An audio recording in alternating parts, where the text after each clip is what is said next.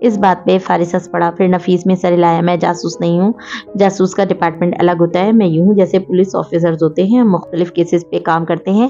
ہاں ادھر پڑھنے آیا ہوں میں۔ وہ گردن جھکا کر عادتاً ناخن سے کان رگڑتا کہہ رہا تھا، ساتھ میں شاید وہ چنگم بھی چبا رہا تھا۔ تو کیا نوکری چھوڑ دی؟ نوکری کے لیے تو پڑھ رہا ہوں، پہلے زیادہ پڑھ نہیں سکا تھا، چھوٹی پوسٹ پہ بھرتی ہوا تھا، اب ترقی تو ملتی رہے گی، مگر لاء کی ڈگری ہمارے لیے بہت اچھی ہوتی ہے، ترقی کے چانسز بڑھتے ہیں۔ پھر رک کر زمر کا چہرہ جیسے جانچا، کیا آپ کے والد نے نہیں بتایا کہ کس طرح وہ نوکری اور نوکری سے پہلے میری مدد کرتے رہے تھے؟ نہیں، بالکل نہیں، میرے ارد گرد کے لوگوں کو خاموش تحفوں کی عادت ہے شاید۔ زمر نے مسکرا کر گہری سانس لی، برے وقتوں میں انہوں نے قرض دیا، مجھے احسان تھا ان کا۔ انفیکٹ مجھے یاد آ رہا ہے، شادی کے چھوٹے ماموں، آپ کی امی تو کافی ویل آف سی تھی، مجھے باقی آپ کی فیملی ٹری بالکل یاد نہیں۔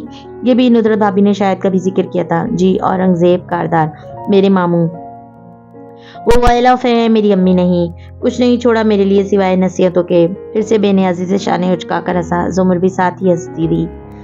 پھر اس نے کلائی پہ بندی گھڑی دیکھی۔ اوکے فارس، اچھا لگا آپ سے مل کر۔ آپ کو پڑھائی یا یونیورسٹی میں کسی بھی قسم کی مدد چاہیے ہو تو آپ مجھے ہمیشہ اپروچ کر سکتے ہیں، اب تو ملاقات ہوتی رہے گی۔ وہ اب رخصت چاہ رہی تھی مگر اس سے پہلے کہ وہ پلٹتی، فارس نے عجلت میں پکارا، کیا آپ ہاشم کی شادی میں آئیں گی؟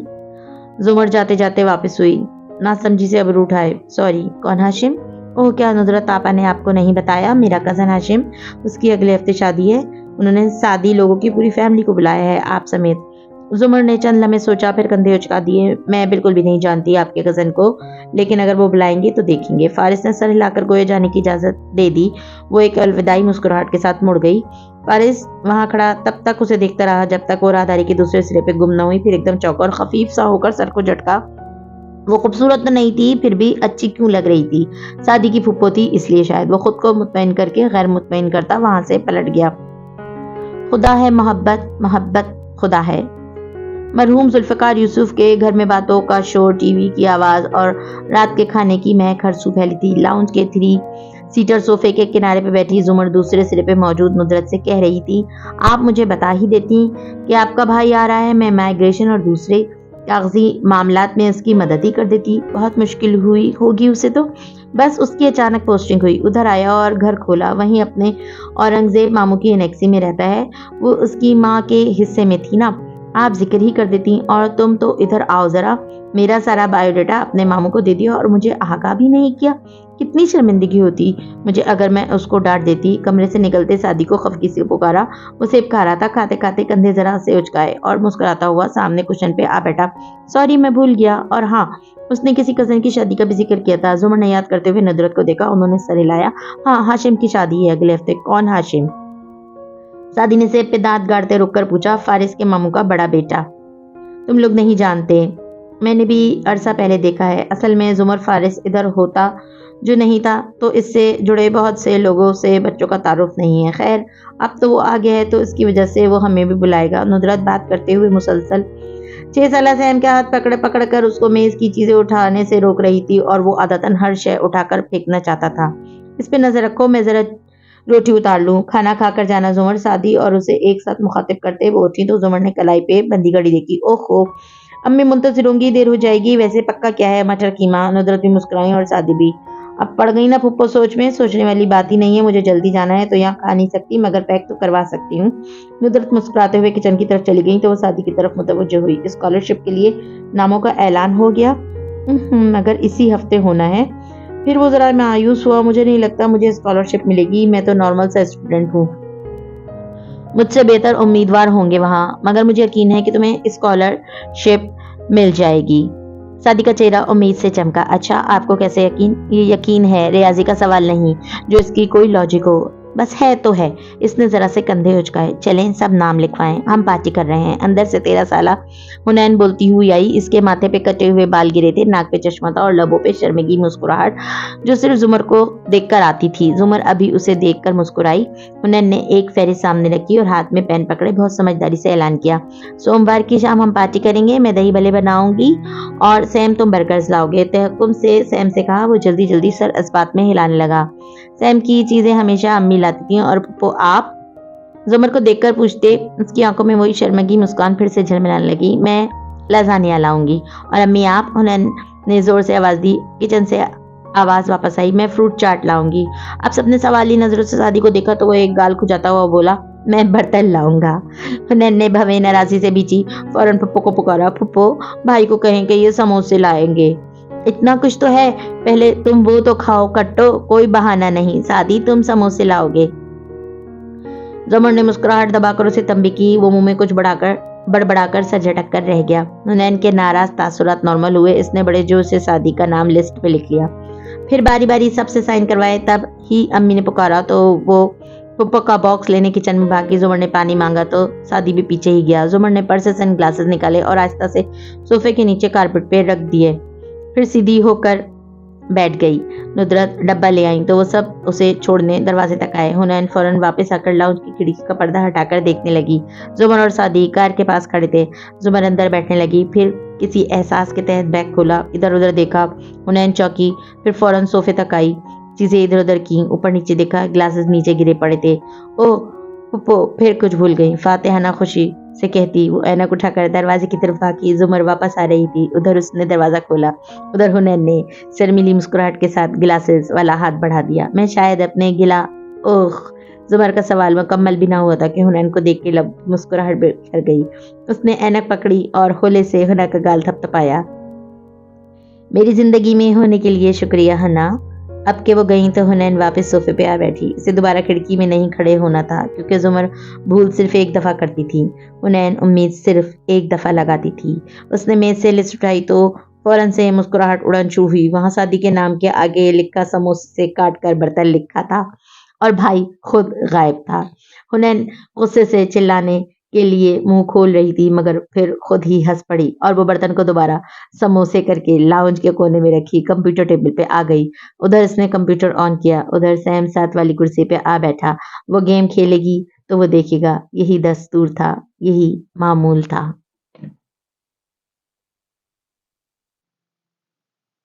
مزید ویڈیوز دیکھنے کے لیے ہمارے چینل کو سبسکرائب کیجیے۔